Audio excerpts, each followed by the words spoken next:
Ciao ragazzi, bentornati sul canale. Oggi realizzerò l'antina che andrà a essere montata sul frontale del mobile che ho realizzato la volta scorsa. Se vi siete persi il video ve lo lascio linkato nelle schede qua. Bene, innanzitutto sul frontale farò una fresata per rendere un po' più accattivante esteticamente l'antina stessa, poi successivamente passerò a realizzare i fori per poter montare la cerniera a scodellino. Io nel frattempo mi sono già fatto uno schema con le misure, poi dopo mi andrò a realizzare anche una dima per essere più preciso e più veloce nella realizzazione dei fori per l'inserimento delle due cerniere a scodellino.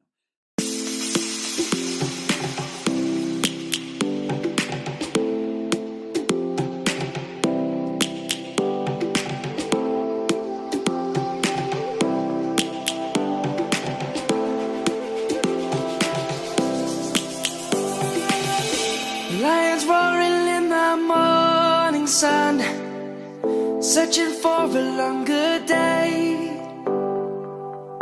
People feeling like the light has just come. We must never stop the way. Birds chirping and I hear my name, grasping into life. Life is happy but it's so insane. We must merely make a start. Savannah, I'm coming home. Savannah, we'll never be alone. Savannah, the beauty of the world. Savannah, let's all take a walk. Savannah.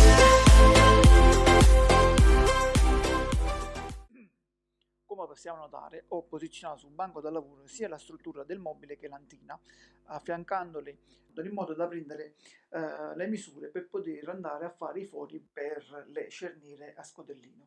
Per semplificarmi la vita ho riportato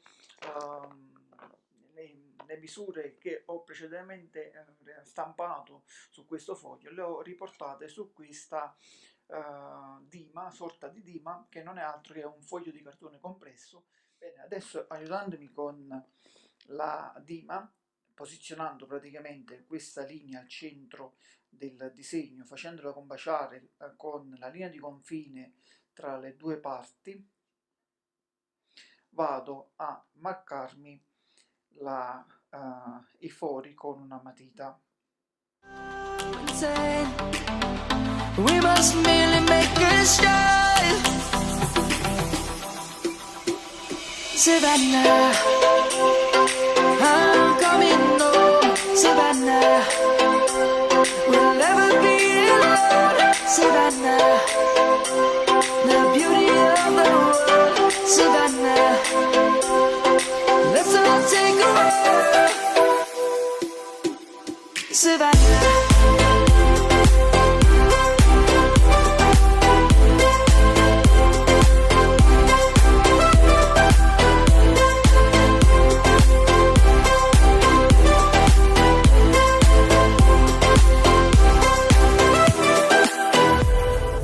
Lions gonna come.